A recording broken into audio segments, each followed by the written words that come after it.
Halloween. It's a time of year where people indulge in the scariest things they can think of. During the spooky season, you can really let your imagination run wild with all sorts of tricks, scaring your friends and family with gory costumes, grotesque makeup, and elaborate decorations. It's all part of the fun. We never dream that the grisly things in the most morbid corners of our minds that are straight out of a horror movie could ever make their way into reality. But for one growing family, Halloween would prove to be a tragic realization of everything entirely beyond their worst nightmare.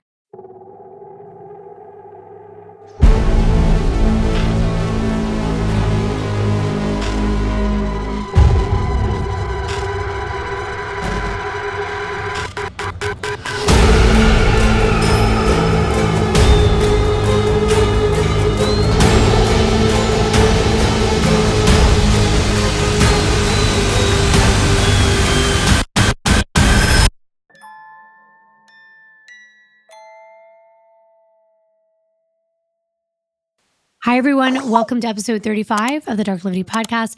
I'm your host, Kimbyr, and I'm here with my co-ghost and my boo, Jonathan.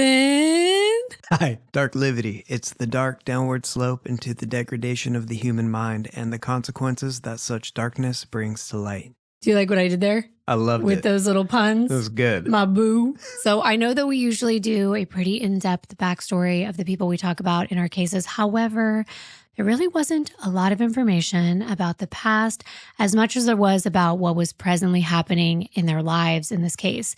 And of course, the aftermath. So we're going to start by introducing you to a couple in love living in San Jose, California in 1984. At the time, 31-year-old Doreen and 33-year-old Charles Erbert were living in Santa Clara County at 2792 Guildhall Drive. The single-story, 3-bedroom, 2-bathroom, 1,300 square foot home with a 2-car garage even had a pool, which is always a bonus in Northern California. I have to point something out right away. There have been a lot of videos, blogs, even news articles that show the wrong house in this case. And they claim that it's the Herbert's house, and I don't know how they can get it wrong since we do have the exact address. But if you've seen this case covered and you think that we have it wrong, this right here on the screen is not the house. The Herbert's home was not 2 stories, and this was actually their neighbor's home. I think that maybe some people think it enhances the story somehow by saying that they lived in this bigger home, but it's just not accurate. We do have pictures from the actual police files, and it is the small 1-story home to the left of this house I'm showing on the screen. This is what it looks like today. You can see 2792 on the wall of the home, and this is what it looked like back in 1984. So maybe one person got it incorrect, and then they used that person as a resource. But this is the home here that we're showing you on the screen now if you're watching. And even today, it still has the small set of steps out in the front. I do want to give a shout out to an Instagram account called Real Murder House. They did get it right, and it's also on their page. Anyway, it's okay that they didn't live in this huge house. We want to be accurate. So here it is, 2792, and Charles owned a carpet company and already lived in this home before he and Doreen met by chance one afternoon when Doreen was on the side of the road experiencing some car trouble. Charles pulled over to help and they exchanged phone numbers, and not too long afterwards, they started dating, eventually getting married on June 5th of 1979 in Reno, Nevada. At the time, 26-year-old Doreen was overjoyed, and not just because she was marrying someone that she was deeply in love with. Doreen was also 4 months pregnant with the couple's first child, and they were over the moon. Doreen loved kids and even volunteered at the Children's Hospital, and by nature, she was lighthearted, generous, and had a kind personality.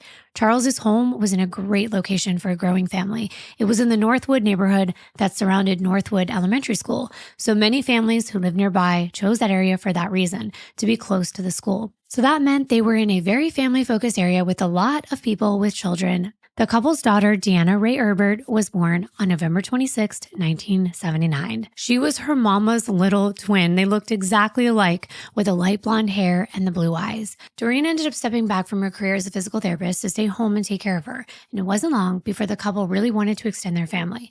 In 1983, Doreen and Charles got some good news. Doreen was pregnant again. She'd sadly had one miscarriage before getting this news and was hoping that this pregnancy would be carried to term.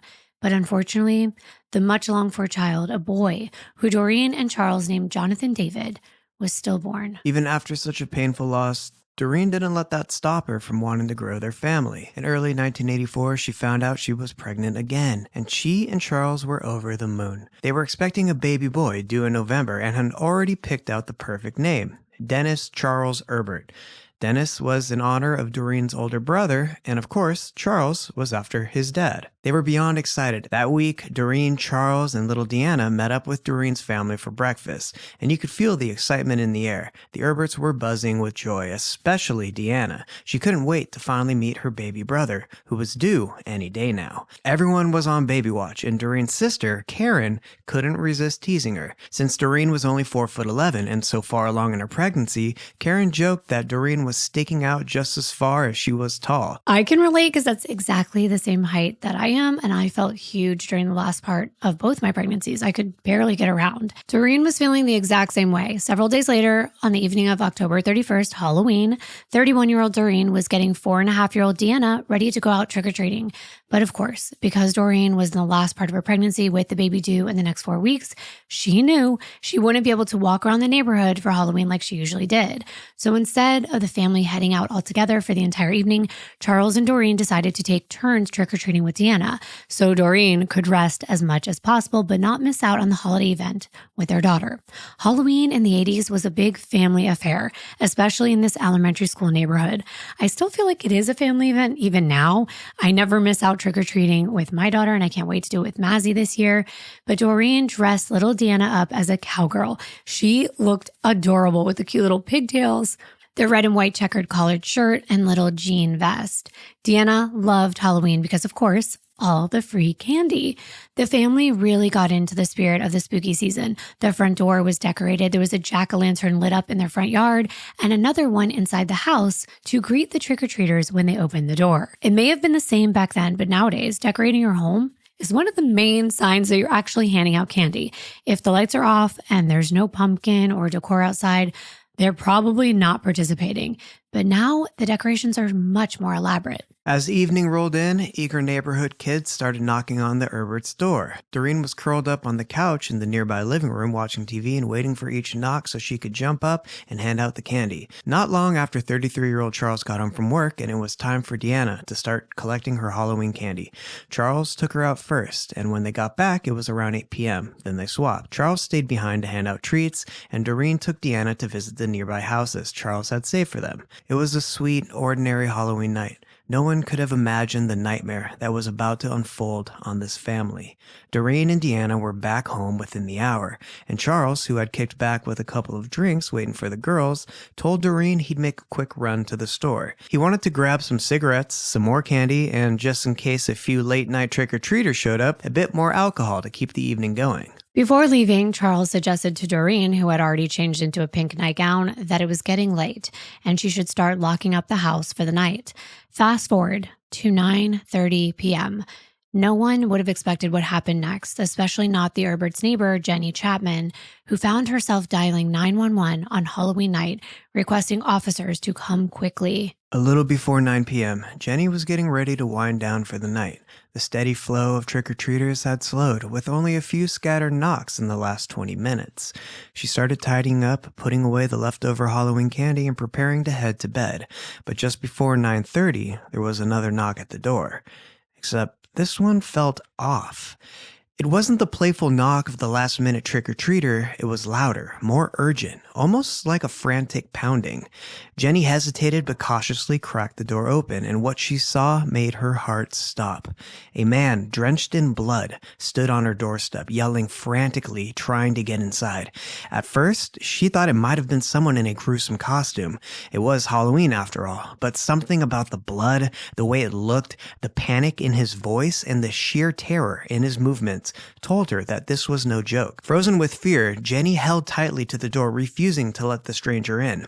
Then she heard him shout, "Jenny, it's Chuck." Chuck is Charles Erbert, her neighbor. And in that horrifying moment, as she stared at the blood-covered man on her doorstep, she realized with a sinking feeling that it was him. That had to be terrifying for this poor lady, but not as terrifying as the reason why Charles was standing at her door.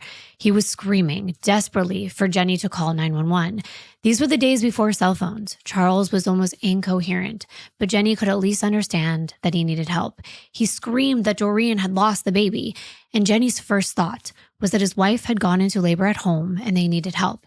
She was so close to giving birth, but this seemed like way more blood than a home birth. Jenny was already on the line with the dispatcher and relaying what Charles was trying to tell her happened.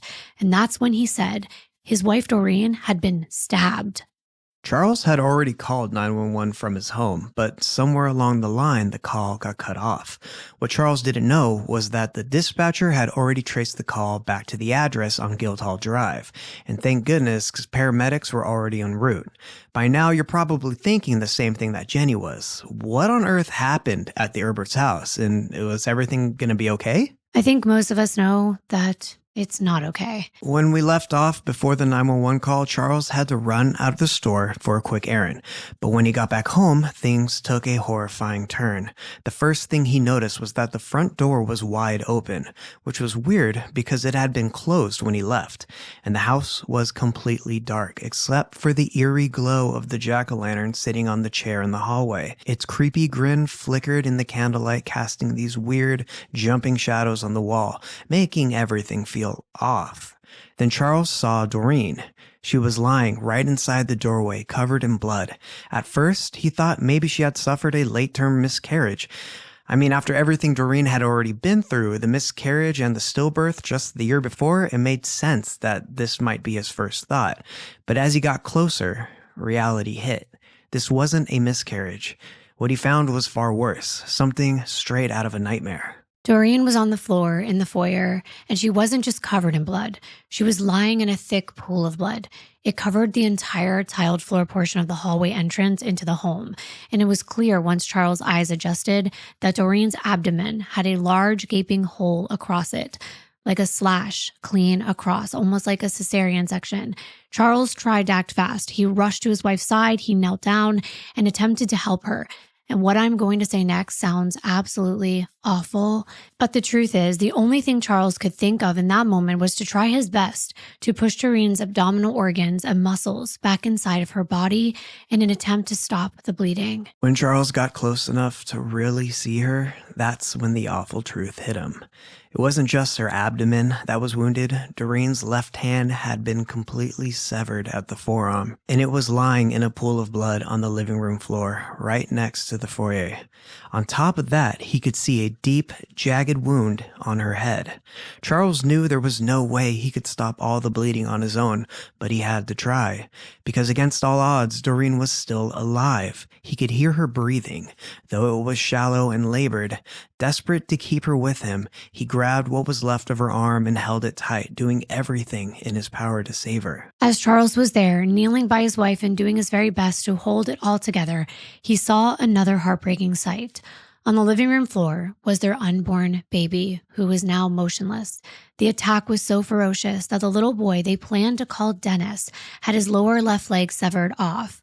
I got actually ill, like a physical feeling in my stomach, like sick to my stomach when I read about this for the very first time. I cannot imagine what this must have been like for Charles, especially in that moment, being that it's Halloween. It's easy to even think at first glance that this is probably some gory prank. That's actually what Charles thought for just 1 second, that this must be a joke. It can't be real. But the level of violence involved here was so incomprehensible. There was no way this could be fake. The blood was everywhere. It was all over the walls, the furniture, even on the ceiling. The whole thing was like a scene out of a horror movie, except worse, because it was real. Charles knew he needed help, and he needed help fast. He scrambled to get to the phone, but in all the chaos, he slipped and he fell in the blood that was everywhere. It was a mess. When he finally managed to grab the phone, he tried dialing 911, but just as he thought he was getting through, the call disconnected before it could be transferred. Wow, that's unbelievable at a time like that. Right, but before the call cut off, Charles was trying his best to explain to the dispatcher that his pregnant wife was on the floor, bleeding out, and he needed an ambulance immediately.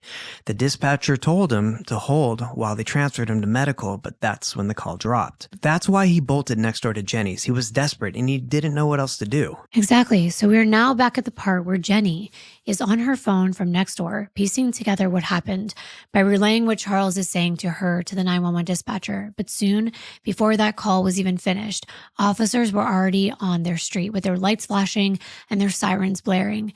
Charles was hysterical. He ran back over to his house to meet the officers, which included San Jose Police Department Sergeant Jim Warren, Reserve Police Officer Glenn Sutphin, and Officer Jamie Saldivar, who arrived to find Charles screaming and inconsolable. He was begging paramedics and firefighters to help his wife. We've said this in other cases, but as experienced as these men were at crime scenes, this one was different. They couldn't even believe what they were looking at.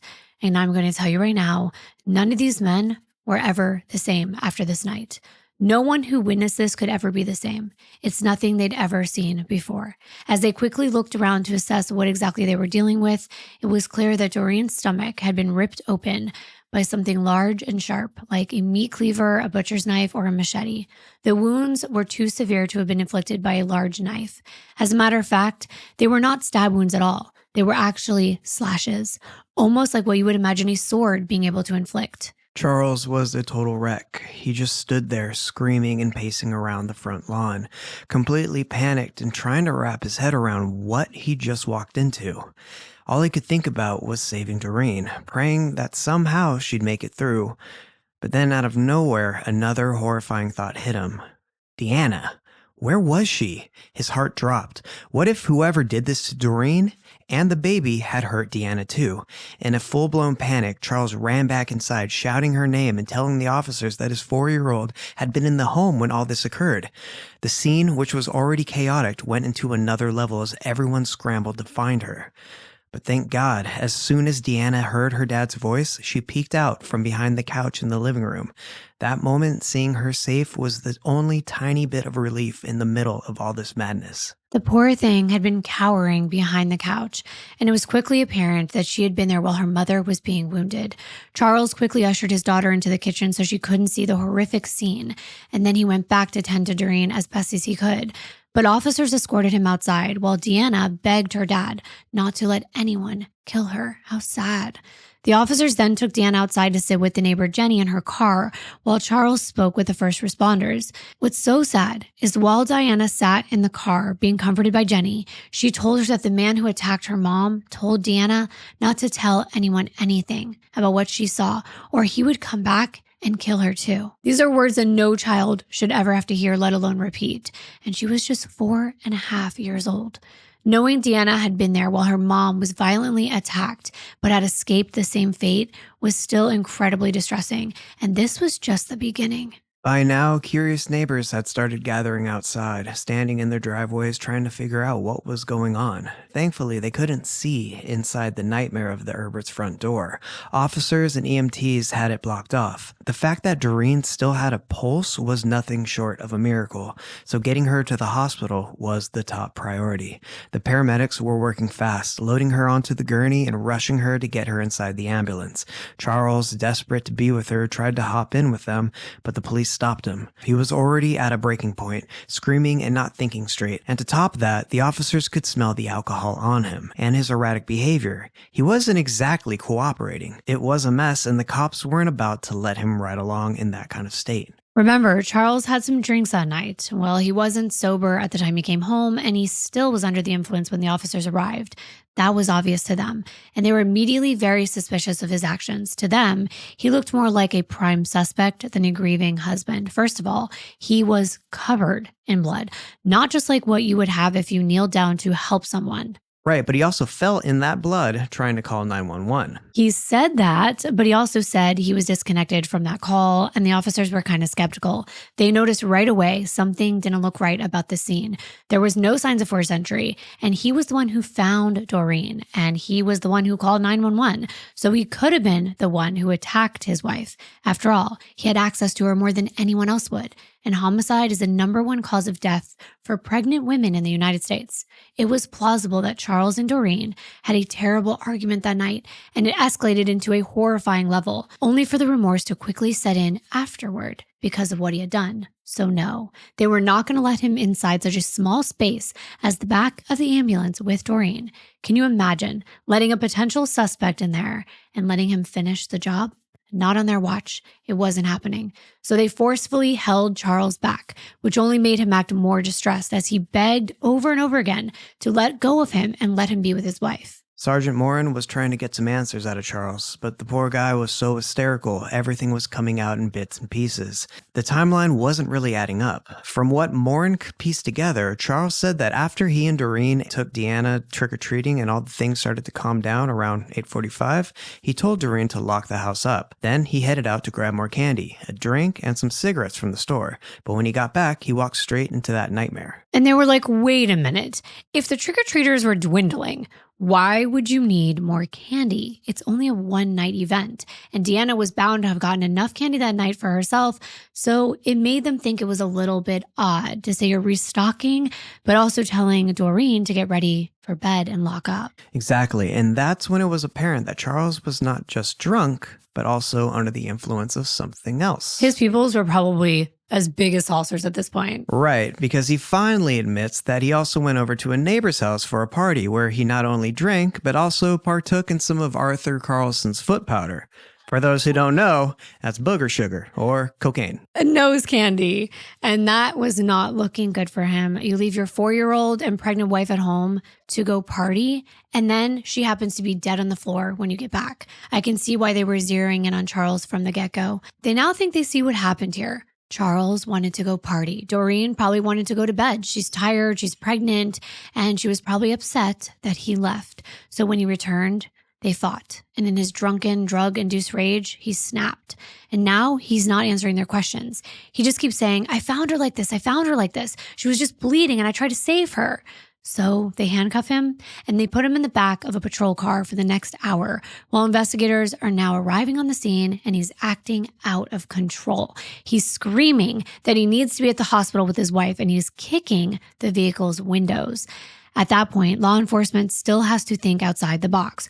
What if there was some other perpetrator inside the house? Detective Umberto Caro showed up at the scene and started clearing the house, going room by room with the other officers, including Officer Jamie Salvador. The first thing Salvador noticed was the smell. The blood had a distinct iron-like smell, and it was strong. When he looked down the hallway, he couldn't believe what he was seeing. The blood was thick, like an inch deep on the floor. And then there was the jack-o'-lantern, still sitting on the stool with the candle flickering inside. The way it was just sitting there, grinning, made it look straight up evil. The pumpkin, the stool, everything in the foyer, it was covered in blood spatter. When Salvador looked up to the ceiling, he saw more blood and even hack marks. He said it was straight out of a Stephen King movie. He also said that it took a week for the smell of that blood to get out of his mustache and beard. I can't even imagine that. When he saw the hack marks, he realized the weapon had to have been long enough to reach the ceiling as the attacker raised their arm to strike Doreen over and over. A few of those blows literally slashed the ceiling, but as they searched the home, no weapon was found inside. They moved the search to the exterior in hopes that maybe there were more clues out there. Meanwhile, Charles was being transported to the police department for further questioning. Crime scene techs were all over the place now, snapping photos, documenting everything, and bagging stuff up for analysis. And that's when they found something huge. Right there in the front entryway, tucked behind the open door, they spotted a Halloween mask wedged between the door and the wall. The way the picture we have looks, it's kind of hard to make out what this mask looks like. But it's not a monster mask. It's more of a creature. It's actually a wolf head, though it looks like a bunny when you look at it for first glance in this photo. The upper and lower jaws are right here. They look like ears as it's laying folded on the ground. But if you're watching, that's the side of the wolf's face. There's the left eye, and that's the snout, and the lower jaw. It's a brown rubber adult-sized mask. It's a mask that covers your entire head and face. It was like a smiling wolf with its mouth open a little bit, 2 long teeth in the front, lots of teeth on both sides. And on the right side, there was a tongue that was painted on the side to look as if it were licking its chops. Its eyes were big and bulging, and the investigators examined the inside, and they could tell there were a few strands of hair left behind. The outside of the mask, though, it wasn't really saturated in blood. There were only a few sprays on it. So they wondered, was this one of the Erbert's decorations, like the jack-o'-lantern, or was the attacker actually wearing a mask and left it behind? The blood on the floor was so thick that it started soaking into the wooden walls by the front entrance. The wood was so porous that it was literally drinking up the blood from the floor, and you could already see a stain creeping a few inches up the walls. Yeah, it looked like flames. It was insane. It was like, well, we're going to show you one picture, but it was like actual looking like flames of red. So that's even more eerie when you're looking into the scene and the walls are even bloody like that. Well, the best person to ask about whether this mask was owned by the Erbert family was to ask Mr. Charles Erbert himself, who is now at the police station being strip searched for any evidence that they could find related to this crime. First, all of his bloody clothes were taken into evidence. He was then given a cloth smock to wear as he sat in an interview room across from 2 police officers. Because of the violent nature of this crime, it made sense that it was very personal. He's not arrested at this point, but he is being detained on suspicion that he's involved. Soon as the officers came into that room, Charles was adamant that he had nothing to do with it. He immediately tells them that he wants to see his wife, and that's when they relay the news that his wife didn't make it. She died en route to the hospital. He lost it, and then they tell him that the baby didn't make it either, and he was devastated. He seemed completely beside himself with sadness and with grief. The whole scene was so surreal that law enforcement initially thought the baby on the floor was a doll, not a human being. And that is just so sad. It never even got the chance to live. That poor baby. Was heartbreaking because Mazzy was born around the same time frame, like 4 weeks before her due date. So I could vividly imagine exactly how big that baby would have been and what it would have looked like. It's just very devastating. In the interview room, Charles is bawling his eyes out, and through his tears, he's still maintaining his innocence. He asked for a hug by one of the police officers, and they said, "We're not allowed to do that." The officers were starting to think that maybe this wasn't their guy, but they had to rule him out. He even gives them a possible suspect for his wife's murder. He tells the police that not too long ago, Doreen had told him that she had a run-in with a strange man that came up to their front door. She said it looked like he might have been on drugs, and it scared her enough to mention it to Charles. She didn't want to be home alone, according to him. Except there was no proof of this. Of course, Doreen, who is now deceased, can't provide information about whether the threat existed. And it's also a very common excuse given by suspects to deflect when they are being confronted like Charles was. Plus, they believe the mask was used to disguise the killer, which made sense. If it was Charles, maybe he wouldn't want his wife to recognize him, so he wore a mask. But on the other hand, that story really didn't add up. Investigators were starting to think this whole thing was more of a spur-of-the-moment fight after Charles came home drunk. I mean, if that is the case, why would he bother putting on a mask and coming to the door like some random trick-or-treater when it's his own house? Yeah, that is true.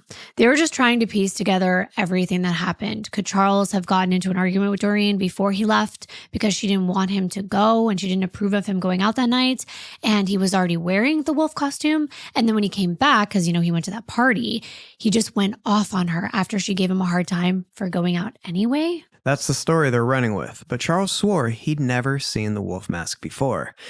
And when they searched the house, they couldn't find any other pieces of the costume. No bodysuit, no accessories, nothing.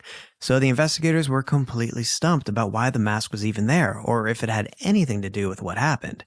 Then, outside on the sidewalk leading up to the front door, the detectives spotted something interesting. A trail of blood droplets leading away from the house. At first, they thought it could have been something from Charles when he ran outside, maybe even from the officers after being at the scene. But as they followed the trail, they realized it kept going, past the driveway, through the front yard, and continuing down Guildhall Drive, through Sierra Wood Drive. And to their surprise, the trail didn't stop there. It kept going, all the way to the end of Sierra Wood and right up to the entrance of a pedestrian bridge that crosses over the 680 freeway. Wow, that's a huge clue. It totally is, and one of the biggest leads they had. The detectives figured if they followed that trail, it might take them straight to the attacker. So they kept going. The blood trail continued across the pedestrian bridge and even on the other side. But then it suddenly stopped near a cul-de-sac on Amberwood Court. At that point, the detectives started wondering, had the attacker gotten away in a car parked around there? It definitely seemed like a possibility. It does make sense, but that was all they had. The trail went cold, so they had to go back to the crime scene.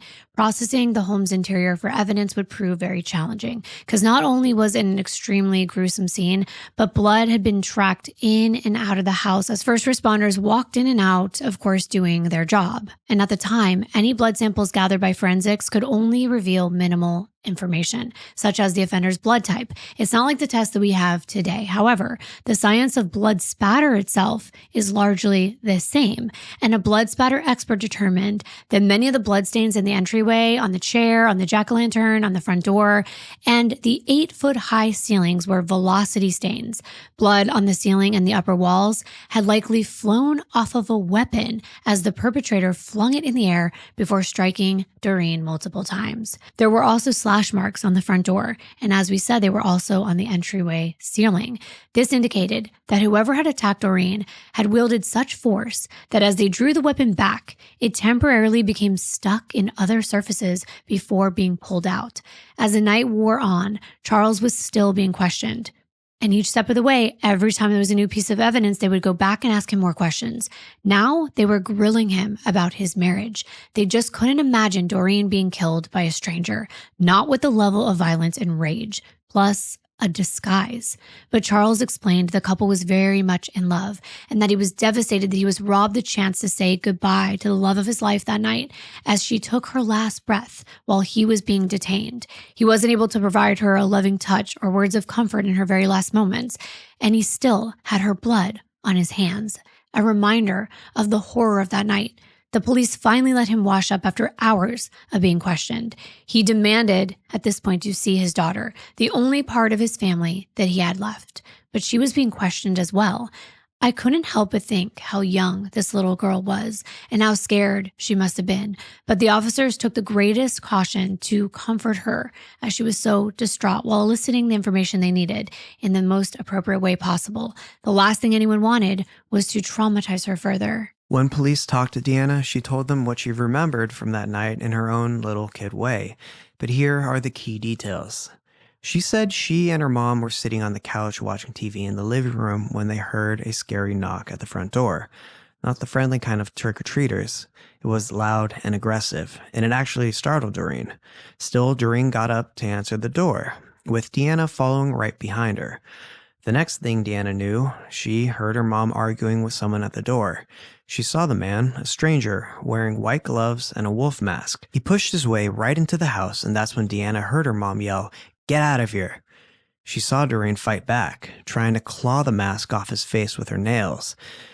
That's when things got even worse. Deanna remembered hearing her mom say, "Stop," and then in a panic, Doreen turned to her and shouted, "Hide!" So that's exactly what Deanna did. She squeezed behind the couch, pressing herself up against the wall, staying as quiet as possible while the unimaginable was happening feet away from her. At one point, though, she wanted her blanket. It was on the couch. She thought if she could cover herself up, the bad man wouldn't see her. So, in a moment of pure bravery, she snuck from behind the couch, grabbed her blanket, and hurried back to her hiding spot, holding it as tight as she could to keep herself hidden. Wow, this little girl had the wisdom, as young as she was, to do that to protect herself. She was doing exactly what her mama told her to do. Deanna came out from her hiding place a second time to peek out and see what was happening, but she said she wasn't sure what she saw that night of the actual slaying, but she does remember what happened after her mother was lifeless on the ground. The killer had apparently thrown the fetus onto the living room floor, and Deanna thought that she remembered hearing the baby cry. Then she could hear, not see, but hear the man walking all over the house looking for her. He even called her by name, saying, "Deanna, where are you? I'm going to kill you." She stayed still as he passed her and went around the house trying to find her. Imagine how terrifying that must have been. Oh my God. Yeah, it's terrifying to think about what must have been going on in her mind as she's trying to stay hidden. When the man couldn't find Deanna, he shouted, "Don't say a word or I'll kill you too." Once she was sure he had left, Deanna came out from her hiding spot one more time. She saw all the blood everywhere. She got scared and went right back behind the couch. She stayed there until the police arrived. She never came out again until she felt she was safe. Deanna was the only witness, but the problem is she couldn't tell who was the man behind the mask. And at this point, the police figured that if it had been Charles, Deanna probably would have recognized his voice. After all, it was hearing her dad's voice that finally made her come from behind the couch. But the tricky part is, as much as her story sounded believable, she still was only 4.5 years old. And let's be real, kids that young aren't always the most reliable witnesses. But the wolf mask, if it was really worn by the killer and they could rule Charles out, that presented an additional problem. On Halloween, the perpetrator would have been able to hide their face in plain sight without looking out of place among all the other people wearing costumes that night. The fact that Deanna told police the killer knew her name was significant, though. It meant this wasn't a random killing. It had to be someone who knew this family, at least well enough to know their names. But who would want to hurt them? Well, while all this information gathering was going on, other officers were going door to door in the Erbert's neighborhood to see if anyone had noticed anything suspicious in that area that night or knew anyone who would want to harm this family. Several of the neighbors told detectives that they'd seen a man in the area wearing a wolf mask. One neighbor, Don Isbell, told police that he and his 2 children, including his 14-year-old son Matt, and another neighbor, Joanne Callender, along with her daughter, were out trick-or-treating earlier in the evening. They visited the Erberts' home before attending a party at 7 p.m. at Matt's school, and as Don and the kids were leaving the Erberts, he and his son Matt saw a man wearing what they described as a cartoon character-like wolf mask standing near the Erberts' home, just staring at the residents. Even though the man was disguised, he looked out of place. Another witness that night was a woman out trick-or-treating with her kids. She told the police that around 8:55 p.m. she saw a man walking down the same street where the Erberts lived. He was wearing a mechanics-type coveralls and a goofy wolf mask. What really stood out to her was that the man was coming off the pedestrian overpass and carrying a large grocery bag by his side. The weird part was that the bag looked heavy, like it had something big inside it. Wow, so that he must have been carrying the weapon in this bag. It definitely seemed that way, and since the mask was becoming more and more important to the investigation, the police put out a bulletin. It included 2 pictures of the mask, one from the front and one from the side, with a message saying, "If you saw an adult male wearing this mask on Halloween night, please contact the investigators listed below." The bulletin also described the mask as a brown rubber wolf mask with white eyes and white teeth. Detective Caro also went the extra mile, making calls to mask manufacturers all over the country, hoping to track down where the mask came from. It was a long shot, but every lead mattered at this point. Yeah, and law enforcement was referring to it as the big bad wolf mask, like from Little Red Riding Hood. But after checking with so many different companies, no other mask like it could be found at the time. But remember, this was still Halloween night. It's basically getting into the middle of the night. And he's most likely leaving answering machine messages for these companies for them to call them back later.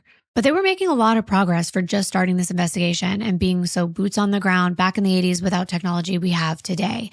We want to take a break from the investigation for a moment to discuss the autopsy results. Now, this goes without saying, but trigger warning, especially in this case. This can be disturbing due to the nature of the wounds and, of course, the victims. So I cannot stress this enough. We're going to explain them in the most respectful way possible to Doreen and her family. But it's also important to understand just how violent this attack really was.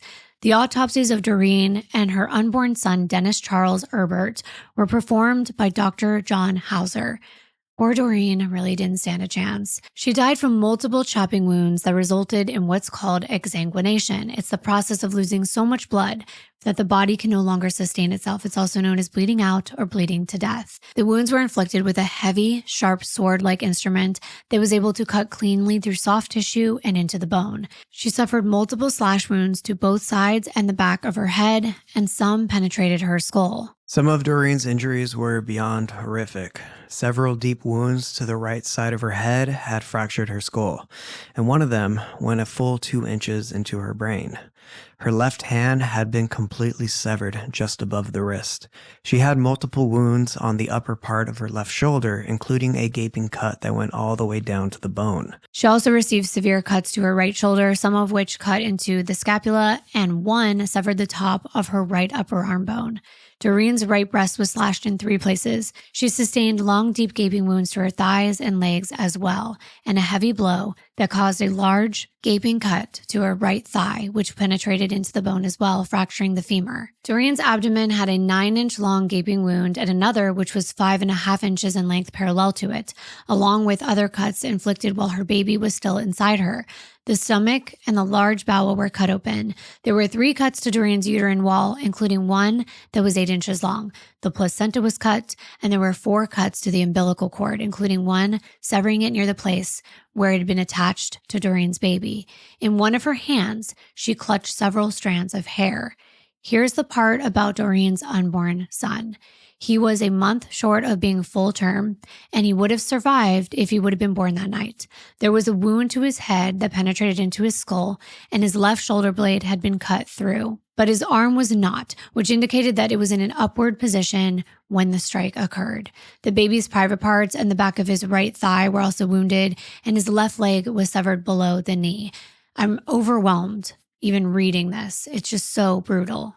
A large 5-inch wound extended from his upper right abdomen through the left chest to his left armpit, cutting through the shoulder blade, his spine, liver, and one of his lungs, and it transected the heart, which stopped his heart from beating. And I was thinking, this is a 5-inch wound. The little baby would have been so small. That's like his whole body. It's so sad. And another thing is that the doctor concluded that there was no air in the baby's lungs, which revealed the baby had never taken a breath or lived independently of Doreen, which meant that Deanna couldn't have heard the baby cry, in the doctor's professional opinion anyway. But maybe in her state of shock and just seeing that poor little baby on the floor, she imagined that it was crying, or maybe it was her mom whimpering or crying in pain. Because remember, Doreen was still alive after this attack. This is one of the worst reports I think I've ever read. It seemed like it could only be carried out by someone so evil and enraged enough, someone with so much hatred for Doreen. The investigators were still holding Charles, but they had managed to confirm that he wasn't lying about the 911 call getting cut off. Turns out Santa Clara County had recently rolled out a new system, and after checking into it, they confirmed that the call had somehow been disconnected. Within the system itself, it wasn't the dispatcher hanging up on him. It was starting to look unlikely that Charles would have done this to his wife and his own son. By all accounts, the people who knew him and the couple said he wouldn't have been capable. And what are the chances that he'd be out staring at his own home in a wolf mask, but at the same time taking his daughter trick-or-treating? Something wasn't adding up. The neighborhood was still being canvassed, and neighbors were still being asked about the Erbert family, what they were like, if they'd ever witnessed any arguments, violence, etc. And one neighbor commented that Doreen had been married and divorced prior to meeting Charles, and gave the investigators the name William Michael Dennis as her ex-husband. They said they believed the divorce, though it was 7 years prior, had been contentious. So of course they had to look into anyone and everyone who was close or had been close with Doreen. So they needed to look into her previous relationship, even if it was back in 1977 when it ended. As investigators dug into Doreen's past by speaking with friends, family, and even Charles, they began to piece together her life story. After graduating from Campbell Union High School in 1970, Doreen started her career as a physical therapist at a hospital in the Bay Area. Then sometime between the late winter and early spring of 1972, she met a young man named William Michael Dennis, though everyone called him Mike. Mike worked as a reprocessing equipment operator for Lockheed Missiles in space. His job involved spraying the 35,000 different types of tiles used on space shuttles and other aeronautical equipment. It might sound straightforward, but it required serious precision. Those tiles had to withstand extreme temperatures and conditions in space. Mike, who had an associate's degree, was known for being excellent at his job and had a reputation as a bit of a perfectionist. Interestingly, Mike's mom, Elizabeth, also worked at Lockheed, and it was through mutual friends that Mike and Doreen were set up. As fate would have it, the factory where Mike worked was right next to the physical therapy clinic where Doreen spent her days. One of the reasons that Mike could have been so good at this job and so tuned in with such tedious work was because Mike had started to experience hearing loss when he was a child. And by the time Mike and Doreen met, he was wearing hearing aids. And unfortunately, they weren't the sleek, small devices available today. They were big and bulky and not very inconspicuous. Even so, Doreen didn't mind at all. She was so happy to find someone that she connected with on a deeper level. But my point here was that Mike could have been able to tune out the world around him while he concentrated on spraying these tiles because of not being able to hear the loud noises of all the equipment around him like the other employees would. Investigators learned that Mike was actually a very mellow and quiet guy, not someone aggressive and not someone with a criminal record at all. Mike was completely head over heels for Doreen from the moment they got together. Because of his hearing loss, he was usually pretty shy and hadn't had many girlfriends. So when he met Doreen and experienced her kindness and warmth, he knew right away that she was the one. On August 12th of 1972, just under a year after they met, 19-year-old Doreen and 22-year-old Mike tied the knot in Santa Clara. He would do absolutely anything to make her happy. And they knew they both wanted children, and that dream came true for them on April 17th, 1976. 23-year-old Doreen and her 26-year-old husband welcomed a little boy whom they named Paul David Dennis. The couple was completely in love with their son and committed to being the best parents possible. Well, this was the first time the investigators had heard that Doreen had another child from a previous marriage. Little Paul looked just like Doreen, just like his little sister Deanna as well, the spitting image of their mama, with her California girl looks, the light blonde hair and the blue eyes. He was so adorable. Paul was everything to Doreen and Mike. And unlike many fathers who don't feel comfortable sharing their feelings, Mike couldn't stop talking about his son. He was the best thing that had come into his life since Doreen. Everyone in the couple's lives could see how much they both doted on their son. But despite the pair having their love for Paul in common, things started to fall apart for the couple. Mike was having trouble at work and money became tight, and Doreen apparently was unfaithful. And by 1977, the couple decided to get a divorce in September of that year. It was decided that the 25-year-old Doreen would have full custody of their 18-month-old son, Paul. But Mike still got to see his son regularly on weekends, and he was totally fine with that arrangement. Even though things didn't work out between him and Doreen, he knew she was a great mom, and that gave him peace of mind. Mike kept busy with a full-time job and being active in social life. He loved taking his friends out fishing on his boat, going bowling, and playing racquetball. But what he looked forward to the most were those weekends with Paul. Having that time with his son meant the world to him, and the arrangement just seemed to work perfectly for everyone involved. But it wasn't too long after the divorce when Doreen experienced car trouble and met Charles on the side of the road. They were married less than 2 years after she was divorced from Mike. So the investigators do wonder if Mike was possibly upset that Doreen was able to move on so quickly. But it had been years since their divorce when she had been killed. So they weren't sure if there was any connection here at all. But exes still need to be eliminated. When Doreen married and moved into Charles' home, she was happy to have a stable environment for little Paul. And even though she wasn't trying to replace Mike with Charles as a father figure, Charles absolutely adored Paul. He was just an additional loving role model to the little boy. Charles and Paul had really taken to one another, and Charles loved Paul like it was his own son. They went fishing together. They would spend quality time together. And when Deanna came along, when Paul was 3 years old, they were a happy little family. But one reason why investigators were still digging into this is because something one of Doreen's neighbors had said during the canvass. They said they felt so bad for the Erbert family having had so many tragedies in such a short amount of time. Of course, we already know about the miscarriages and even the stillbirth, but there were other things, and they were even worse. The family experienced the loss of their beloved dog, and that is always sad. But the way it happened was so tragic. Apparently, right after Deanna was born, Doreen was home with her and Paul and the dog, and he ran out to the backyard, and somehow he fell into their swimming pool. It didn't have a fence around it at the time, and once the poor dog got inside the pool, it couldn't get out and it drowned. And that is so heartbreaking.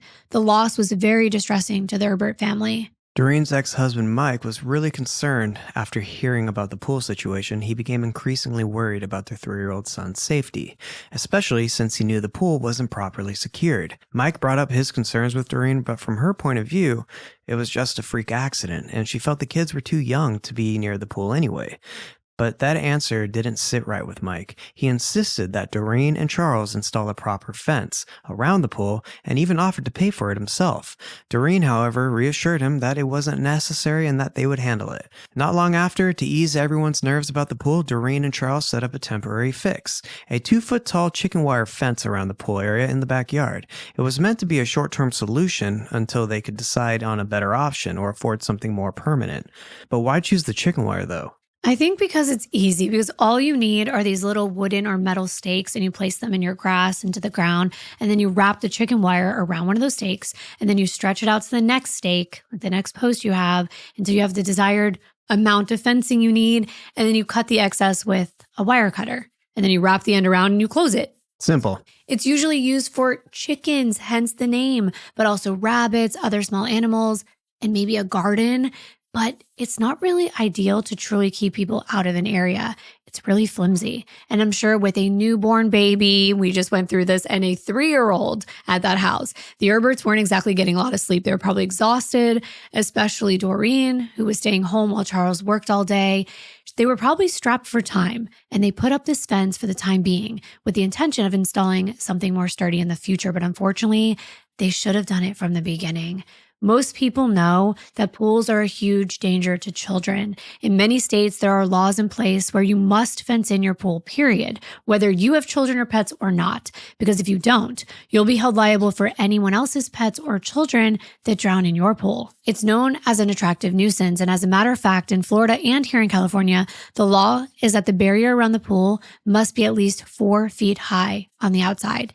The barrier must not have any gaps, openings, indentations, protrusions, or structural components that could allow a young child to crawl underneath, to squeeze through, or climb over it. But in the 80s, these laws did not exist. They weren't in effect yet. The pool safety laws in California only went into effect in 1998. I think you know where all of this is heading. The other tragedy occurred on February 7th of 1980 when Deanna was only about 2.5 months old and Paul was only 3.5. That day, Paul had been with his dad Mike for his usual visit, and Mike brought him back to Doreen's that evening. At the time, Doreen was home alone with the kids. Charles was out. Paul had only been back for less than an hour when Doreen got a call from her brother Dennis. And they chatted away, and she suddenly noticed how quiet the house had gotten. Deanna was safe in her crib, but there was no sign of Paul. She couldn't hear him anywhere.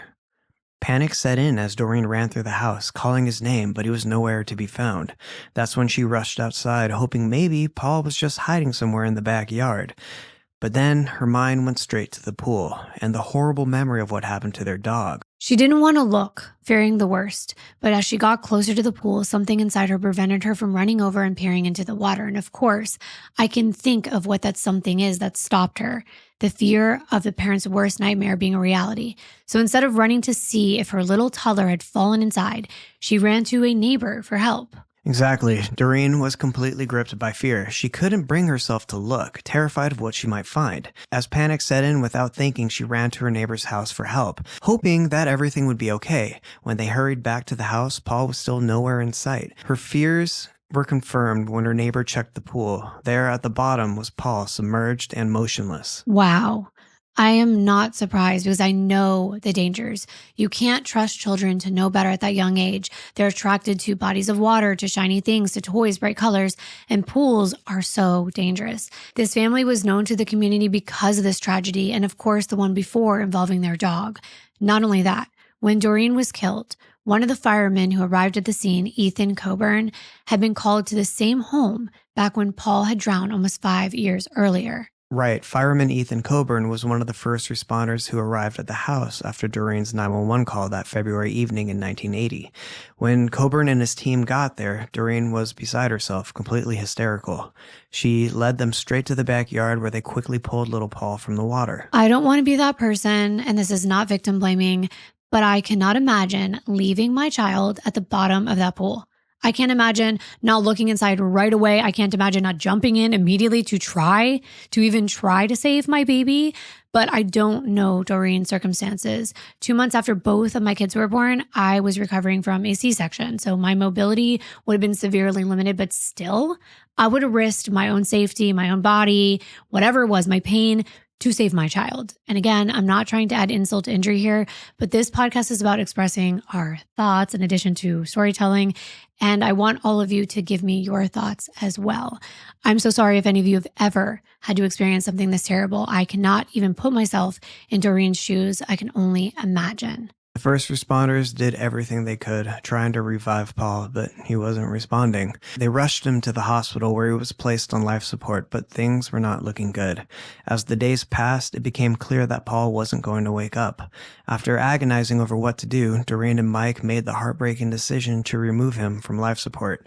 Incredibly, Paul held on for 3 more days on his own, but on February 13th, 6 days after he was found at the bottom of the pool, Paul passed away. I can't even imagine the guilt, the grief, and the heartache that a mother would feel after something like this. In the aftermath of Paul's death, the family was overwhelmed with a storm of emotions. Grief, guilt, anger, and heartbreak all tangled together in the ways only those who've experienced such a loss could totally understand. Everyone was suffering in their own way, and the weight of this was crushing. Mike was at a friend's house when he got the call telling him that Paul had passed away. In that moment, he could do nothing but let out a loud, gut-wrenching scream before he completely broke down in tears. I was looking at the home, and I know it's changed since the past, but its structure is still the same. The pool is still there. There is now a fence around the pool, like a real fence, a sturdy one. But I wanted to point out there was a sliding glass door, and many children can get out of sliding glass doors. It's very easy. They just push it to the side. And so if I had to guess, because I looked at the whole house, I would assume that she's on the phone and the baby goes out that door and right into the pool. Paul was buried in Cedar Lawn Memorial Park in Fremont, and on his headstone is the inscription, "Now I lay me down to sleep." The whole thing is just completely heartbreaking and any parent's absolute worst nightmare. Doreen had been profoundly shaken by her son's death, and as she worked through her overwhelming emotions, she resolved to do everything she could to stop this from happening again. As soon as Deanna was old enough, Doreen enrolled her daughter in swimming lessons.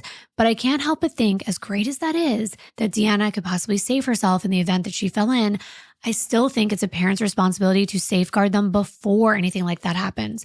And of course, they didn't want a third tragedy. But Doreen and Charles said they were confident that the chicken wire fence had been reasonable enough to deter Paul and prevent him from accessing the pool without supervision. However, what they didn't take into account was their dog.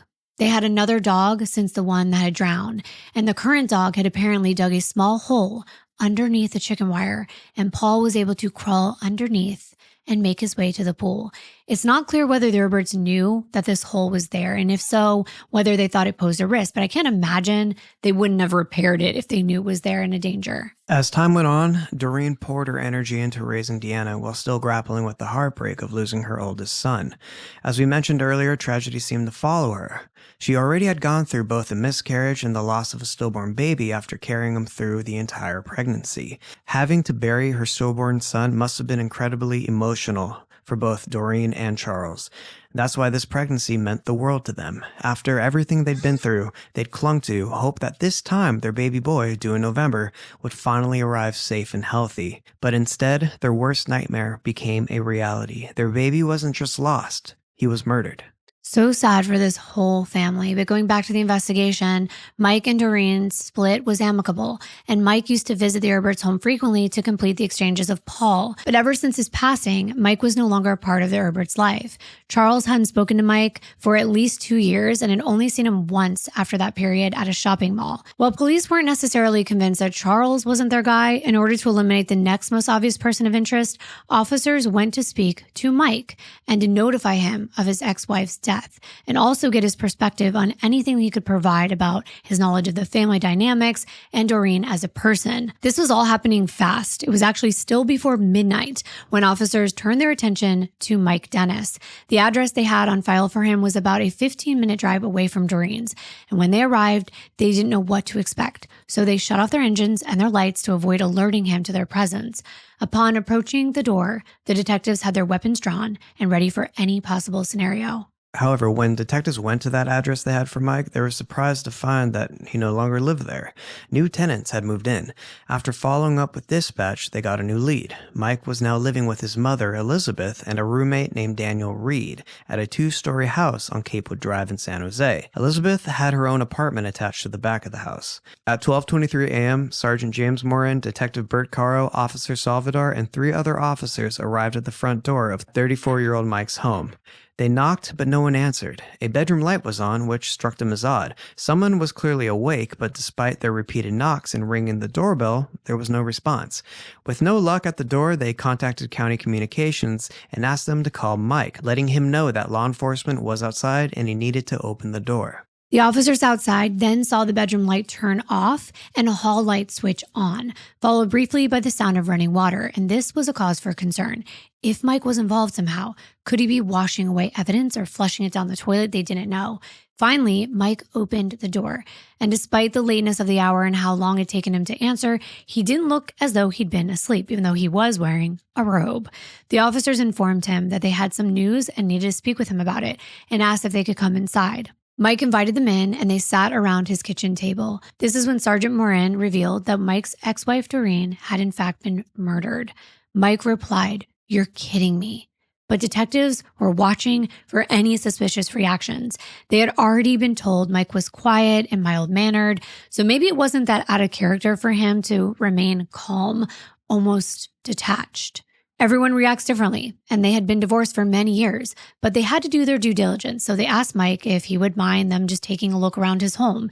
He said that was fine, but they still needed him to sign a consent form and produce identification for that matter. He complied and went to search for his wallet. He headed upstairs to his bedroom. Saldivar followed him close behind. When they got to Mike's room, he started looking for his ID, but it felt like he was stalling. And that put Officer Salvador on edge. Salvador kept saying, "Where's your ID?" trying to get him to move faster, but Mike was taking his time. It was hard to tell if he was genuinely looking for his ID or something else entirely. What really set off Salvador's instincts was the way that Mike kept glancing at the headboard on his bed. It didn't sit right with him. The bed didn't even look slept in, which was strange for that time of night. Mike inched closer to the headboard, and Salvador's gut told him that something was off. He doubted his wallet or ID would be tucked in there. Then Salvador's eyes landed on Mike's dresser, and there it was, his ID, sitting right there in plain sight. Salvador quickly told Mike to stop, and he grabbed his ID, and they made their way back downstairs. I mean, this guy could have been in shock. You just came into his house. You told him his ex is dead, murdered. Homicide detectives are in his home. Like, multiple homicide detectives are there. It's midnight, past midnight. But yeah, they were just making sure to keep an eye on him. That's their job. They reconvened in the kitchen where Mike told detectives he had nothing to hide and then pulled out a pen to sign the consent form. But then the detectives were watching him, and they noticed how awkwardly he was trying to sign it with his left hand while his right hand was still in his robe pocket. There was just something about the way he was positioned to look really weird. Usually a person will hold the paper with their opposite hand while they're signing it to keep it in place. And suddenly, Mike took his hand out of his pocket, and that's when Sergeant Morin realized that he had a bandage around 3 of his fingers, and blood was soaking through. Of course, he questioned Mike, and he told officers that he'd accidentally cut himself that night. He was in his kitchen, he was joking around, and he was flipping a knife in the air. And when he went to catch it, he got the blade instead of the handle. I've been there before. He explained he didn't go to the hospital because his fingers didn't really hurt. Instead, after injuring himself, he just cleaned up the blood from the kitchen floor with paper towels and then flushed them down the toilet and went upstairs to bandage his fingers before going to bed at 9 p.m. I mean, to me, that's suspicious. He cuts his hand the same night that Doreen is cut to death. In the garage, Sergeant Morin discovered blood drops in the front of the washer and the dryer, along with a trail leading outside to the sidewalk and more in the front yard. Things weren't adding up. Mike hadn't mentioned going out to the garage or anywhere else after supposedly cutting himself. So why was there blood all over the place, even outside the house? And inside, it got even stranger. There were more blood droplets in the kitchen, a pair of blood-stained jeans lying on Mike's bed, blood on a set of keys in his bedroom, and a bloody bandage tossed in the bathroom trash can. Meanwhile, in the apartment attached to the back of the house, officers found Mike's mom, Elizabeth, fast asleep, completely unaware of the investigation unfolding just steps away. I mean, if you do put it all together with the fact that there's blood on his keys and outside the house, it appeared as though Mike drove home already bloody. And they were looking for a suspect who had definitely had blood on them from Doreen. But Mike is also cut. And I mean, it spells guilty to me, but I know they have to make sure that they're able to prove that there is a connection. Exactly. And it's one thing to think that there is a connection, but there's another to back it up with solid evidence. And right then, Detective Currow had a sinking realization. They might have made a terrible mistake. The amount of blood in Mike's house was far too much to be from a simple accident with the knife. The clues now pointed towards Mike, not Charles, as the likely killer. But even with this new perspective, the investigators still couldn't be entirely sure. Was Mike acting alone, or had both men been involved somehow? Had one committed the murder in the presence of the other? The possibilities were swirling, and the detectives knew they needed more to truly unravel what was happening. Until they know for sure, the investigators weren't taking any chances. Mike was detained and taken to Valley Medical Center to get his hand treated for the injury. Orthopedic surgeon Dr. John Nelligan examined him and found that Mike had a deep laceration on his index finger, ring finger, and pinky finger, all on his right hand. They weren't minor cuts. They had been made with an extremely sharp blade, slicing almost down to the bone. In fact, the tendons and nerves in two of the fingers were completely severed. It was clear that what caused those injuries wasn't an accident. Wow, that is an intense injury. It's hardly something you would get from catching a knife by the blade. But what's crazy is that back at Mike's residence, law enforcement continued searching for evidence, and they weren't allowed to do an actual search without a warrant. They could only look with their eyes, not move things around or anything like that. It was only what they could see by just walking around, but they could swab blood. And about 1:45 a.m., crime scene specialist John Fleming noticed that there was something outside the home. 100 yards away on the sidewalk was a trail of blood leading to Mike's garage. It was similar to the blood trail found outside the Erbert's home. What are the chances? They followed the road in the direction of the droplets, and guess where the road ended? On the other side of the pedestrian overpass. Yep. When Mike moved, he relocated just blocks away from the Erberts, just across the 680 overpass. It was walking distance. I mean, come on, that is huge. He must have parked his vehicle at the end of Capewood Drive, where the pedestrian bridge is, walked across it. And remember, the neighbor saw someone wearing the wolf mask and carrying a bag with something heavy inside. Then he could have walked to Doreen's, killed her, walked back, leaving that trail of blood because he cut his hand, then got back into his vehicle and drove home, then walked into his garage and washed his bloody clothing because the blood went right up to his washer and dryer. That's exactly what it looked like. But at Mike's house, law enforcement kept searching for more evidence. In a trash can near the garage, they found what seemed like nothing at first, just an empty bin, but stuck to it, inside was a small ball of bloodstained fibers and a piece of fabric. They also noticed something odd about Mike's truck. Even though it was close to 2 or 2:15 in the morning, the hood was warm. The exterior was dusty, but the driver's door and window looked like they had been recently wiped down.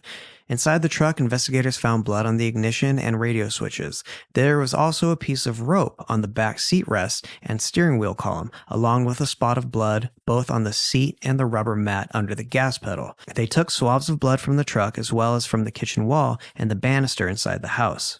At 2:30 a.m., after receiving treatment for his hand injury, Mike waived his rights and agreed to talk with Detective Currow. He seemed cooperative and answered questions willingly. Mike denied having to do anything with Doreen's murder, insisting that they'd got along just fine after their divorce.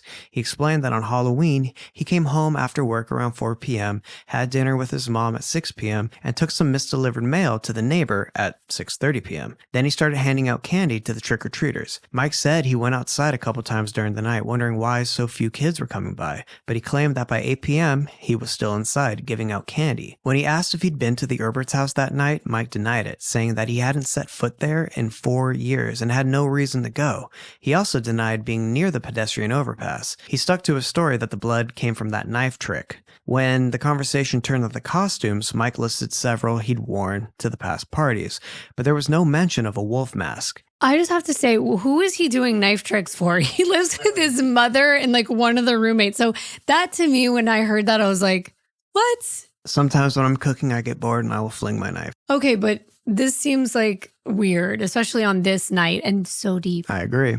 And when Detective Curro asked Mike if there was any possible motive for wanting to kill Doreen, Mike shut down. He refused to answer any more questions and asked for an attorney. With that, Mike was taken to the Santa Clara County Jail.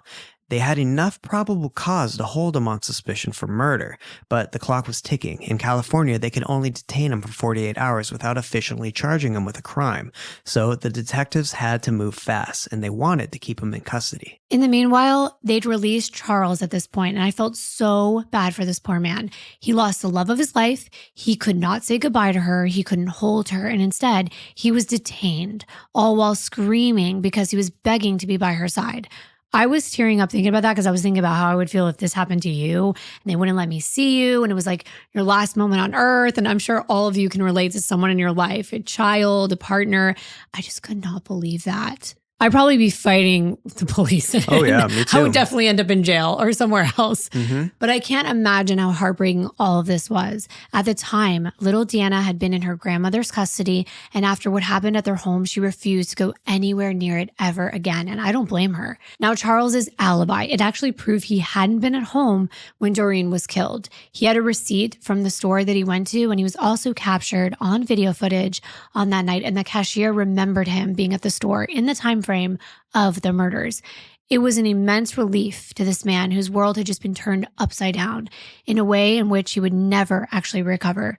But he would never forget the way police had actually treated him that night. At a press conference the day after the murder and Mike's detention, San Jose Police Sergeant Bud Harrington, head of the Homicide Division, addressed reporters. He confirmed that they had a suspect in custody, but the charges were still pending. When asked about the motive, Harrington admitted that they didn't have a known motive at the time. Police Chief Joseph McNamara told the media in no uncertain terms that he was publicly seeking the death penalty for whoever was responsible, calling the crime a true Halloween horror. He also announced that if sufficient evidence emerged, the suspect would be charged with 2 counts of first-degree murder, one for Doreen and one for the unborn son. Under California law since 1970, a murder charge can be applied for the death of an unborn child if the baby is far enough along to survive outside the mother's womb. Using a black address book that Mike had handed over when he was detained, Detective Caro began contacting everyone in Mike's circle to learn what he could about this man, but more importantly, see if anyone knew if Mike had access to the type of mask found at the scene. Many of Mike's friends, neighbors, and coworkers were in disbelief that he was in jail and that the police thought he killed Doreen. It was unreal to them. They told both police and reporters that Mike was shy, he was quiet, he was pleasant. He kept personal issues to himself and never lost his temper or was angry. He wasn't that kind of person. His friend Kenneth, whom Mike had bowled with for the past 3 years, told investigators that Mike was a really good person who got along well with everyone and had a close relationship with his mother. However, not everyone who knew Mike had that opinion of him. Some people who knew him told Detective Caro that Mike was the kind of guy who was a loner. He had such a fear of women that he'd even tried hypnotherapy to treat his anxiety. One of his coworkers, Michael Hoffa, told police he saw Mike go berserk on 3 separate occasions and experience a violent outburst from him, and every time it was about a woman. Mike was known to have a bad temper, at times throwing tantrums in response to minor incidents by yelling, throwing things, or even hitting objects. On one occasion, after hitting a bad shot during a golf game, he actually lashed out at a tree with a golf club. And on another occasion when he was young, he actually attacked his brother because he bit one of their cousins while they were playing. And okay, that is there's a couple weird things, but I have to say, I yell at my computer all the time. And I want to stop yelling at it because I don't want Mazzy to hear me and think that I'm yelling at her. Detectives were about to have a possible motive. Another coworker of Mike's, Judy Young, had called her father, who was also working at Lockheed, telling him that she thought she knew why Mike had killed Doreen, if he had. Judy was sure it was over his anger about his son Paul's death. Right. But such a gruesome act. I don't know. And it had been years now. Well, Mike's current roommate, Daniel Reed, who'd been living with Mike since that August, also told law enforcement that Mike still wasn't handling Paul's death very well. But he didn't think Mike was obsessive about it or anything. He didn't seem to have any animosity towards Doreen. However, maybe not until he found out that she was pregnant with a son. Right. She gets to have a son, but Mike's was ripped away from him, so the plot thickens. That might be why now was the right time for Mike to get revenge, but it seems so extreme. In terms of linking Mike to the wolf mask, which detectives were working hard to do, Detective Caro contacted a woman from his address book. It was Mike's racquetball partner, Catherine Turner. She told him she attended a Halloween party with Mike just a year before, and Catherine was dressed as, guess what? Little Red Riding Hood. And Mike had gone dressed as her partner as the big bad wolf. So there it was. She said that Mike was wearing a caricature type of mask. And not only that, Polaroid photos had been taken of Mike at the party wearing this mask. And she still had some of them. So Sergeant Morin got his hands on these pictures. And there was this man holding a beer with a satin beige colored shirt on, a tan leather jacket, and rubber wolf paws. The thing is, the man's face is obviously covered by the mask. So of course, it was only Catherine's word, but it all added up, especially when officers looked inside Mike's closet and there was the shirt and the jacket still in his possession. However, when they showed Mike these pictures of himself, apparently he denied it was him. Remember that little Deanna was a witness? The officers thought maybe there was a chance she saw Mike even for a second that night.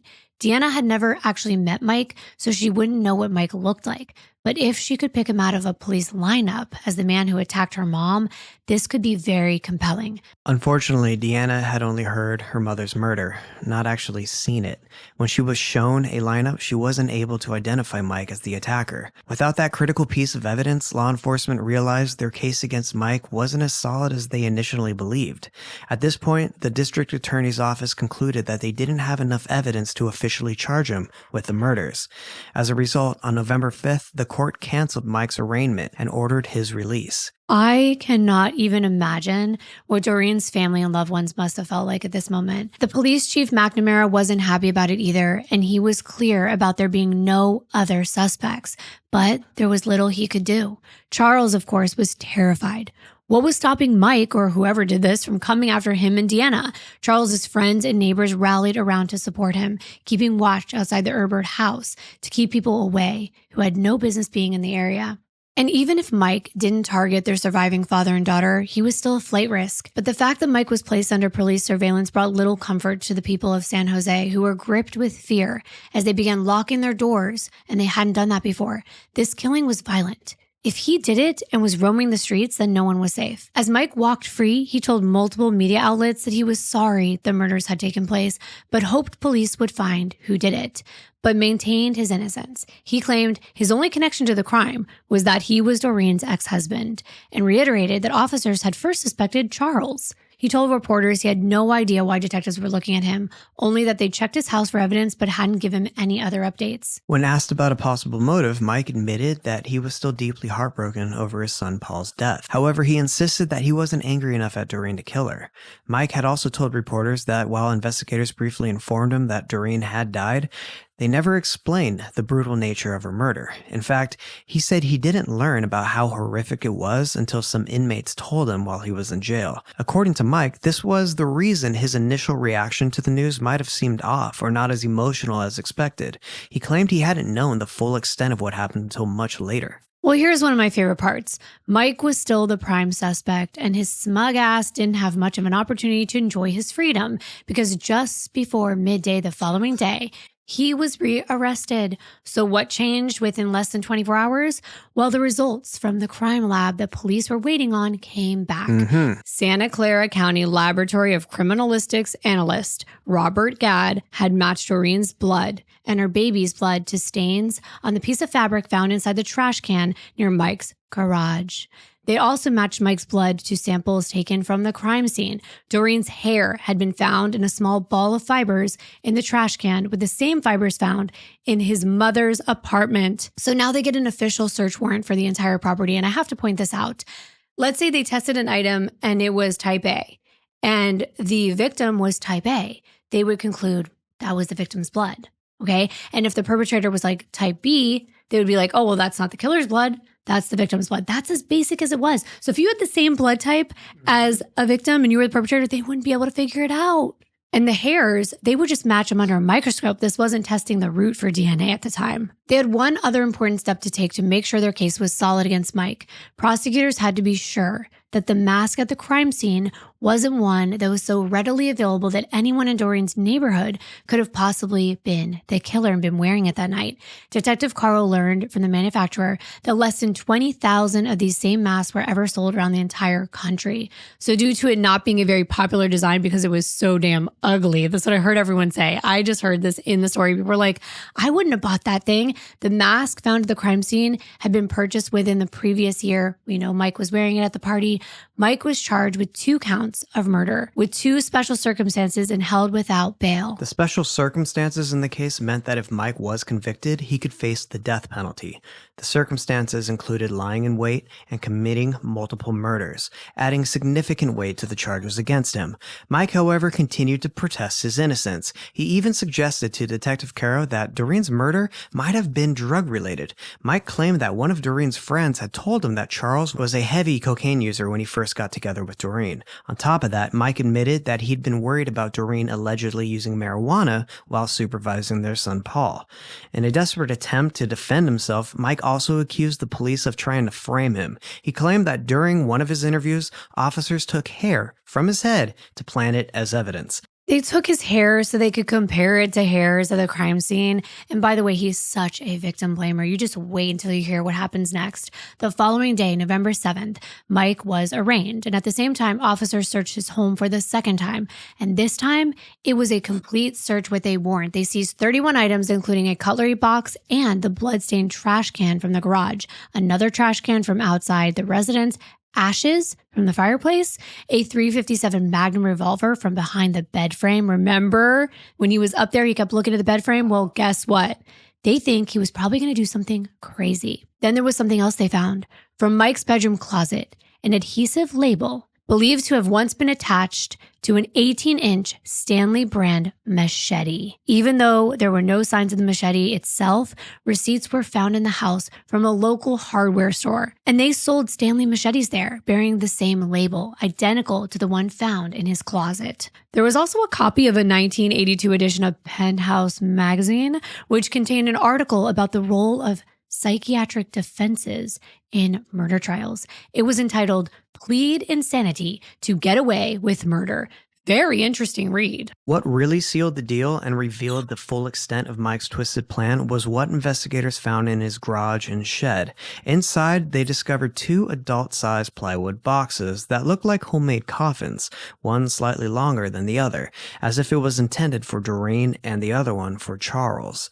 But that wasn't it. They also found 2 hand-knitted 70-inch green cloth bags large enough to hold bodies, along with 2 boat anchors stashed in the shed.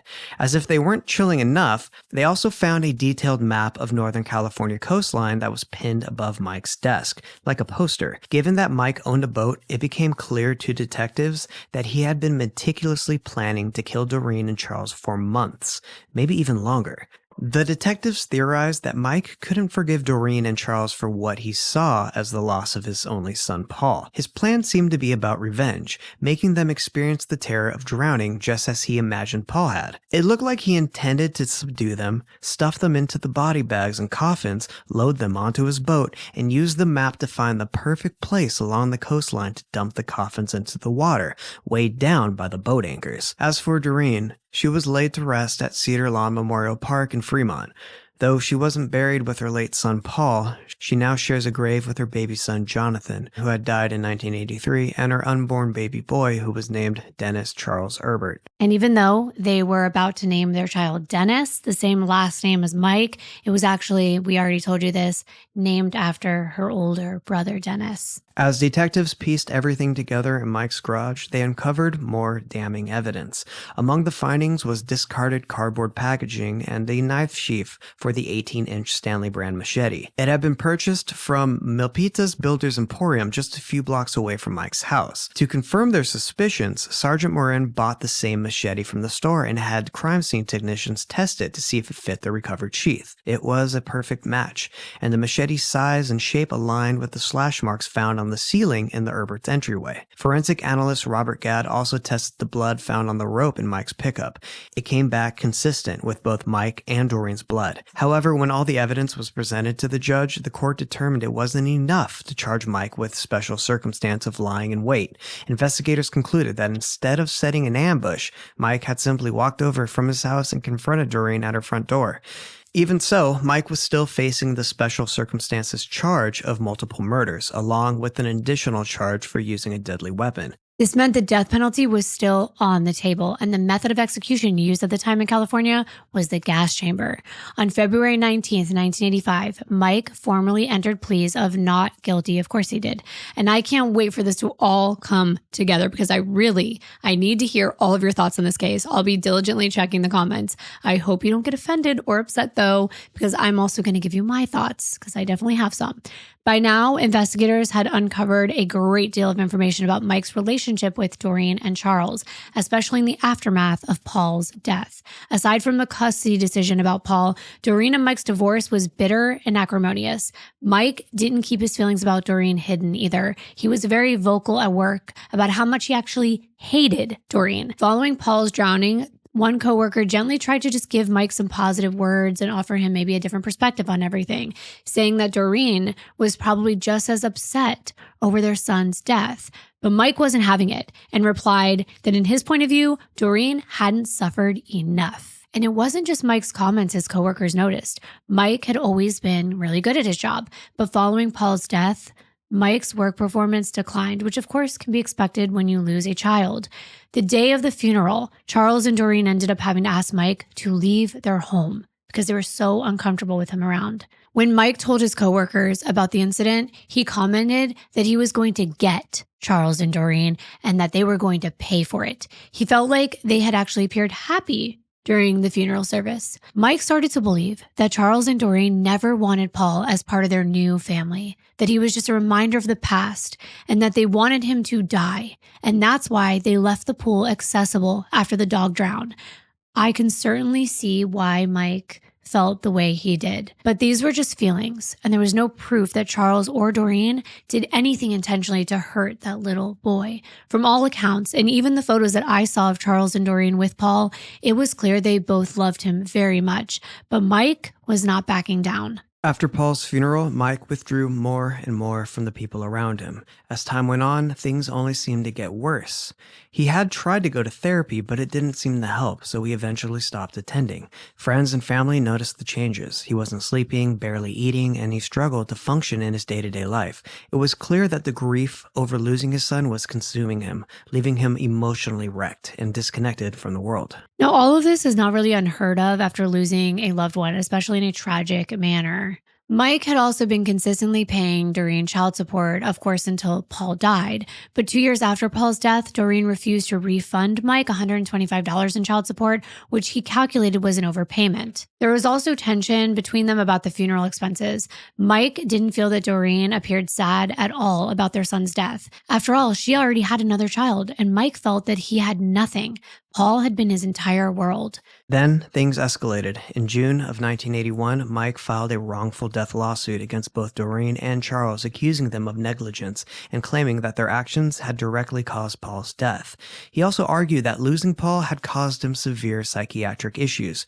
Despite friends and family urging him to reconsider, warning that he may not get the moral victory he was seeking, Mike pushed forward with the lawsuit. He was determined to hold Doreen and Charles responsible, hoping it would give him some sense of justice or maybe closure. Though it may not be clear, this whole situation was tearing him apart. Mike would not be deterred. In Mike's point of view, the chicken wire fence surrounding the pool was not an adequate safety measure to prevent a toddler from falling in. And Doreen's decision to run to a neighbor for help instead of immediately jumping into the pool to pull Paul out contributed to his death. I can actually somewhat agree with some of that, I can at least understand why Mike would want to bring the lawsuit. He trusted Doreen and he felt that she failed him. But what was even worse is she failed Paul in the worst way possible. I would have paid for that fence or that barrier myself. I wouldn't let that chicken wire slide. I would make them have the fence there. I would be like, no, he can't come over. I would go to the court. I would do whatever I can. But I know it's the 80s. Things where people weren't as like open to doing that, you know, but he went to court for this. However, in March of 1982, Mike lost in court when a jury voted 9-3 in favor of Charles and Doreen. The entire situation was an accident. This, understandably, would be enough to send anyone over the edge. When Mike learned the outcome, he was said to have curled up into the fetal position in his attorney's office, and he was screaming and wailing that Doreen had gotten away with it, meaning gotten away with basically what he thought was murder. Mike wasn't handling his rage and grief in a healthy way. His roommate and co-worker at the time, Eric Steinhoff, noticed that Mike had been drinking heavily to cope with the crushing disappointment of losing the civil suit. Instead of moving on, Mike kept stewing over how wronged he felt, and the resentment only grew deeper. On top of that, Mike's mental state began to unravel even more. He developed the paranoid belief that his own attorney, Hector Raymond, was plotting to kill him. And in his mind, Doreen and Charles weren't just responsible for Paul's death, they were now the enemies who had betrayed him and needed to pay. It was around that time that Doreen began receiving disturbing, threatening phone calls from a man disguising his voice. The caller repeatedly told her that he was going to kill her. Though his voice was altered, Doreen seemed convinced that Mike was behind the calls. Wow, that's actually really scary. And then in early October 1984, just weeks before Doreen was murdered, Mike lost his position at work as a tile sprayer when his contract on a project ended. And so to avoid being laid off, Mike accepted a demotion to work in the document reproduction unit. This is a step down. And unfortunately, this also came with a pay cut. Instead of continuing to earn $13.53 per hour, Mike's salary went down to $10.99 an hour. Mike hated his new role, and while he was friendly and he acted like everything was okay, he would make comments to his former boss all the time that this was beneath him. At the time of the murders, Mike felt that the whole universe was against him, and in his mind, it was all Doreen's fault. So Mike was going to punish her, and Charles too. They weren't allowed to be happy. They weren't allowed to move on, and they're especially not going to be able to have a son of their own when they stole Paul's life from him. But why on Halloween? Well, it became clear with the way that Paul said he kept going outside and checking as to why kids weren't coming up to his house. He was triggered. He was triggered by the fact that this was a holiday he used to spend with his son. And all these children were reminding him of everything he lost. And two, Doreen's son was about to be born in the next few weeks. He probably planned to carry out the drownings then, but that night something snapped in him. He couldn't wait. So instead, he picked up the 18-inch machete and decided to slash Doreen and her family to death. He most likely intended to kill them all, but Charles wasn't there and Deanna hid. Not knowing when Charles might return or perhaps having run out of energy, Mike eventually gave up and fled the scene, injured, covered in blood, and taking the murder weapon with him, but forgetting the mask. After the attack, Mike walked back home, placing the bloodied overalls and machete in the back of his pickup truck before getting rid of them in an unknown location. Once inside, he stripped off his clothes and did his best to bandage the deep cuts on his hand. Detectives believe that at some point during the attack, Mike deliberately removed the wolf mask so Doreen would see his face. It seemed like he wanted her to know it was him, making the act even more personal. But Deanna said that Doreen had actually been the one trying to tear the mask off of his face, so I wasn't sure about that part. However, I could see him wanting her to know who killed her. Like, I could see that. And what's sad is she died without knowing whether her little 4-year-old daughter or her unborn son were safe. And that really made me sad. This case is sad in so many ways. Mike Dennis's trial finally began on July 19th, 1988, almost 4 years after the horrific murders. The prosecution's first witness was Deanna, now 8 years old and in 2nd grade. She was terrified to be in the same room as the man who had taken her mother and baby brother from her. Despite her fear, Deanna somehow found the strength and courage to testify. The judge actually ordered Mike to put his head down on the table so he was not allowed to look in her direction at all so that she could feel more comfortable. And by the way, this testimony is how we knew everything that happened the night of the murders, everything we told you about Deanna and Doreen and her watching TV with her and the knock at the door. That was all from Deanna herself when she was 8 years old. So that's how we knew that. Charles Erbert, the now 37-year-old widower, was the next to take the stand for the prosecution. He recalled returning home to discover Doreen and Dennis on the floor amidst a scene of carnage. He now recalled that while he was attempting to stop Doreen's bleeding, that she had called out the name Michael. What do you think? Did he remember more things later, or you think his mind just added that fact? Because I wasn't really sure. It's very interesting. Because wouldn't you say that from the beginning? Because you know how they say, right, your memory doesn't get better. Mm-hmm. I don't know. I mean, I'm not going to fault him either way, but... Many of Mike's former colleagues and friends testified for the prosecution, including his own mother, Elizabeth. Deputy Public Defender Nazario Gonzalez, who was Mike's defense attorney, didn't deny that Mike was the killer. But now, seemingly at the 11th hour, right out of nowhere, he had an announcement to the court. His client was now changing his plea from not guilty to not guilty by reason of insanity. Big surprise, Penthouse magazine has entered the chat. Gonzalez stated that Mike had committed the murder, but argued that Mike was suffering from mental illness at the time, irrationally blaming Doreen for Paul's death, and was so overwhelmed with pain and grief that he lost touch with reality. And you know what? I usually say nah, but I actually do think he wasn't right in the head to commit these murders. But Mike had actually changed his story 3 years earlier, just wanting you to know. So maybe things aren't really what they seem. On March 18th of 1985, this new account, which the public defender was now offering to the court, was being told. And it was that Mike had killed Doreen because he always believed that Paul's death was accidental until he heard Doreen's account at their wrongful death suit in court. It was then that Mike began to believe that Doreen had actually murdered Paul. So with this new realization came this level of rage, and Mike felt this shift in his personality. He admitted to buying the murder weapon 6 weeks to 2 months prior to killing Doreen. He paid in cash. He stored it in his bedroom closet. And I had to wonder, because I couldn't find this, what exactly Doreen said in that lawsuit that made him feel that way. Either way, here's Mike's account of that night according to what he told his attorney. Mike admitted to leaving his house wearing the wolf mask just before 9 p.m. He carried a bag containing the machete, a small knife, and a .357 Magnum, making his way on foot to Doreen's house. After crossing the pedestrian overpass, Mike claimed that he went into autopilot. When he arrived at the Erbert's house, the lights were off. He said he rang the doorbell twice. According to Mike, his memory of this attack went hazy. He recalled stabbing Doreen once when the machete slipped upward and sliced his hand, causing him to drop the weapon. Mike also admitted to wearing rubber wolf paw gloves, the same gloves that he had worn with the wolf mask at the Halloween party the previous year. He'd forgotten that there were pictures from that party showing him in the same costume, which later became crucial evidence. Mike said that after cutting himself, he thought he had severed his fingers because they wouldn't move. He claimed that in that moment, Doreen was still alive, lying on the floor, so he picked up the machete and began attacking her, telling her, "You killed my son." Doreen reportedly responded with, "I didn't mean to." Mike insisted that he had no idea that Doreen was pregnant, only realizing when he saw the amniotic fluid spill from her stomach during the attack. He claimed that her unborn baby was expelled from her abdomen as a result from the violence.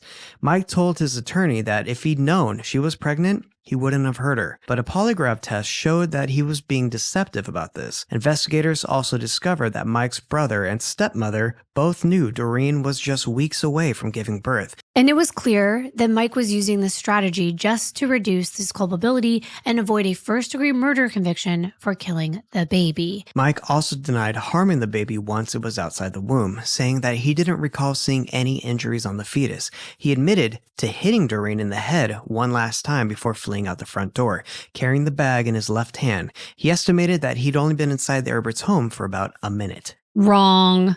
I mean, obviously, a lot of this just doesn't make sense. First of all, he's like, "Oh, I stabbed her once." And then I was like, "Oh, I cut my hand." Did you not see? I mean, you guys didn't see the full extent of this, but there's no way he was in there for 1 minute. Not at all. But it's his right to tell his version of what happened. And there's more. He said he didn't notice the mask was missing until after he left the scene and assumed it just fallen out of his bag. As Mike made his way back over the overpass, he was breathing heavily. He arrived at home, he bandaged his hand, and then he began throwing away evidence, including the machete, the bag, and the clothes he wore, but still didn't notice the mask was missing. He went to bed around 10 p.m. And according to Mike, when his son Paul was alive, he actually complained about being with Doreen. And sometimes he didn't want to return to his house after visiting with him and would cry and cry. And on the day that Paul died, Mike said he dropped him off at Doreen's as agreed. But Paul apparently wanted to stay longer with his dad. Mike fully believed Doreen was not only capable of intentionally killing his son, but she was jealous of Mike and Paul's close relationship, and that's why she did it. Mike eventually admitted to wanting to kidnap Charles and Doreen, place them in the handmade boxes, and dump them overboard into the water. Just 3 months before the trial, the defense investigator asked Mike why he killed Doreen. Mike confessed that he had been deeply depressed at the time. He cited several factors weighing in on him: his demotion at work, financial problems, and the recent breakup with a woman he believed had given him a sexually transmitted infection. Mike described feeling profoundly lonely, with the heartbreak of losing a civil suit and Paul's death constantly, quote, hammering away at him. Seeing the kids trick-or-treating made him miss Paul even more, and his grief twisted into anger. He expressed some remorse, saying that he regretted how his actions had hurt others, not just Doreen and Charles. Still, he couldn't help but to blame the civil jury for not ruling in his favor, even though he knew no amount of money could bring Paul back. Mike told the investigator that during the attack, he asked Doreen, "How does it feel to drown?" Yeah, because I guess she was drowning in her own blood. He continued to deny harming the unborn baby, even though all the evidence suggested otherwise. Mike also acknowledged that Charles, had he been home, could have easily killed him in self-defense, but that didn't deter Mike's resolve. He insisted that regardless, his focus that night was taking Doreen's life. All this information was actually from conversations that occurred behind closed doors before Mike even got to trial. As part of his defense's case, a report submitted by a psychologist, Dr. Alan Garton,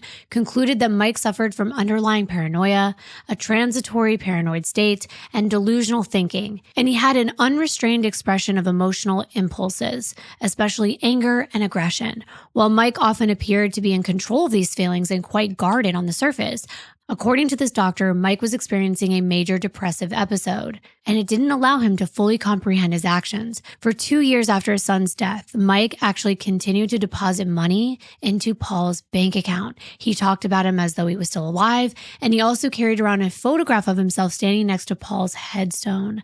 I do feel bad for him about losing his son. That's true. But murdering the mother of his son and just trying to justify that is not okay at all. Now, there are, of course, instances where heat of passion, somebody sees someone killing their child and they kill that person. That's different. This was premeditated.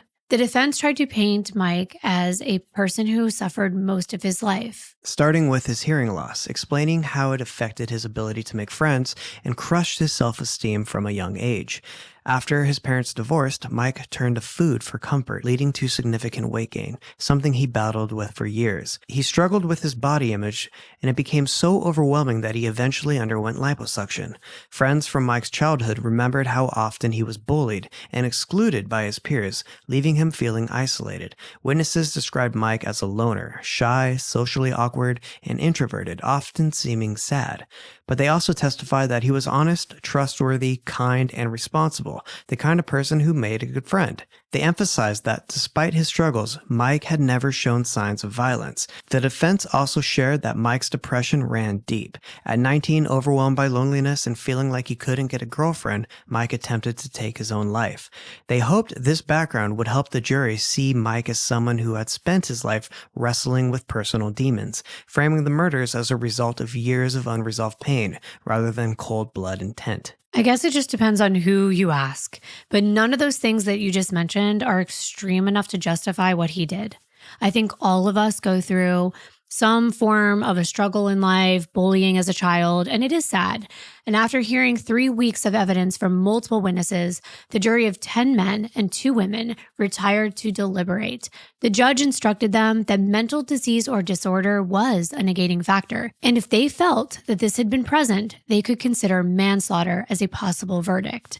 Following just over 2 days of deliberation on August 16th, the jury found Mike guilty of first-degree murder of Doreen and the second-degree murder of her unborn son.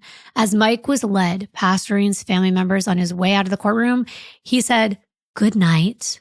That's creepy. That's really creepy. And then he was escorted through a crowd of reporters and taken to prison. He told the waiting media that he thought the verdict was really wrong. During the separate penalty phase, which began on August 22nd, the jury faced a crucial decision regarding Mike's fate. They had to unanimously choose between sentencing him to death or life without the possibility of parole. The defense brought in over a dozen witnesses who testified about how deeply grief-stricken Mike had been after Paul's death, followed by the emotional blow of losing the civil suit. Witnesses described him as a man who had been once devoted to both his wife during their marriage and their son Paul. They painted a picture of someone who had spiraled into emotional torment, struggling with the cope of his overwhelming grief. Deputy Public Defender Gonzalez pleaded with the jury to take Paul's death into account as a mitigating factor, arguing that Mike's mental anguish had been building for 4.5 years and had pushed him to commit this crime. Gonzalez urged them to recommend life without parole rather than death, framing the murder as the result of years of unresolved pain rather than pure malice. The jury also listened to a tape recording of Mike and Paul together. It was a moment intended to show Mike's humanity and the depth of grief, hoping to sway the jury towards mercy. The prosecution, however, argued that the murders were not the desperate act of an impassioned man consumed by grief. Rather, a carefully planned act of revenge designed to inflict the maximum amount of pain and terror, as well as the excruciating physical pain that Doreen would have experienced. The emotional trauma of knowing that she couldn't protect Deanna, who could be next, only compounded how frightening this whole attack was for this expectant mother. On August 25th, the jury returned the recommendation. They felt Mike should receive the maximum penalty and be sent to death row. He didn't seem surprised by this decision. He actually patted his public defender on the shoulder, kind of like saying, like, you did your best, okay? One thing that seemed to heavily influence the jury's decision was Mike's apparent lack of remorse. They listened to Mike's taped police interview twice, once during the trial and again during the penalty phase. And at no stage had they detected even a little bit of regret or accountability in his comments or his demeanor. On September 6th, the judge gave Mike an opportunity to address the court before sentence was passed. For almost half an hour, Mike blamed Doreen for his actions. He's such a victim blamer. He doesn't take any responsibility. He accused her of being unfaithful during their marriage and claimed she deserved some punishment for her part in Paul's death. Mike read 4 depositions about the condition of the pool fence, focusing on the aspect of the entire ordeal as the reason why things unfolded the way they did. And by the way, he's reading the court documents as his final word to the court. I'm just pointing that out. Mike went on to say that by the jury recommending the death penalty, they failed to consider who hurt whom first. Can you believe that? I mean, I did feel bad for him, but at this point, it's above and beyond. There are so many families who actually lose their loved ones to extreme acts of violence, like the one that Mike carried out. Accidental deaths, they're still unbelievably sad, but 2 wrongs, like they say, don't make a right. And some also think that applies to death penalty cases, that we shouldn't be putting people to death because they murdered someone, but I usually disagree with that. Mike's victim blaming showed he clearly failed to appreciate that Charles and Doreen were also suffering from the same amount of grief and guilt themselves. At the end of his long monologue, Mike sobbed as he apologized to Doreen's family and to his parents, saying that if executing him would bring Paul back, he would want it to happen now. But all of these words meant nothing when it was revealed that the only reason Mike felt remorse was because of the pain that it brought upon his parents. He revealed to his probation officer that he actually fantasized about putting weights on Doreen's legs and forcing her to jump in the pool at gunpoint, and about drowning Doreen in the toilet bowl. He felt that Doreen and Charles were laughing at him behind his back and they were moving on with their own family when Mike had lost his only child. And I can't help but feel like so many children are without homes, without loving parents. They're in need of a person to take them in. And Mike could have turned this pain into something amazing by adopting a child. He was a good dad and he wanted to be a good dad. And I know it wouldn't have brought his son back, but he just couldn't get past what happened. Doreen's father, Frank, made his feelings crystal clear. He said that if Mike were ever released from prison, he would kill him. In the end, the judge sided with the jury and sentenced Mike to death, stating that he believed Mike had carefully planned the murders well in advance. However, as with all death sentences in California, the case was automatically appealed. A year later, the gas chamber was ruled as cruel and unusual punishment and banned in the state. Over the next 26 years, Mike filed multiple petitions at the federal level seeking relief through both the U.S. District Court and the Supreme Court. Today, at 74 years old, Mike resides at the California Medical Facility. In 2019, Governor Gavin Newsom issued an executive order suspending all death penalty for death row inmates, halting executions statewide. Although this order didn't alter the sentences of 737 inmates on death row at the time, it ensured that none would face execution, while the suspension remained in effect. Then, in April 2024, Mike's fate changed. Santa Clara County District Attorney Jeff Rosen announced that Mike was among 15 death row inmates whose sentences had officially been converted to life without the possibility of parole. At the time of this recording, Mike continues to appeal at the federal level regarding ineffective assistance of counsel at the penalty phase of his trial. Despite admitting to the murders but claiming insanity, Mike has refused to reveal what he did with the murder weapon. And I want to tell you what happened to Deanna and her father, Charles. 73-year-old Charles and 44-year-old Deanna continue to reside in California. They are true survivors in every sense of the word. Father and daughter have something Mike can never take away from them, a close and loving bond that, while forged in trauma, is like few others and can never be broken. Charles especially struggled in the years that followed the murders, blaming himself for not being there to protect Doreen and Dennis. But Deanna took a different point of view. She's grateful that her father wasn't there because she knows if he would have been there, he would have lost his life as well, and she would have had no parents.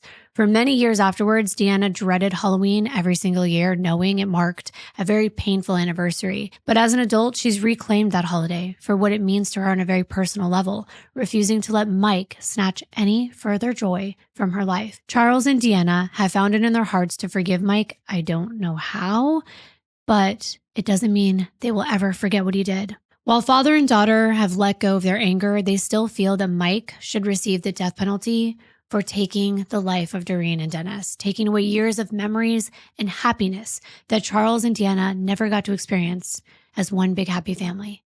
We want to thank you so very much for watching this video and being here for this heartbreaking story.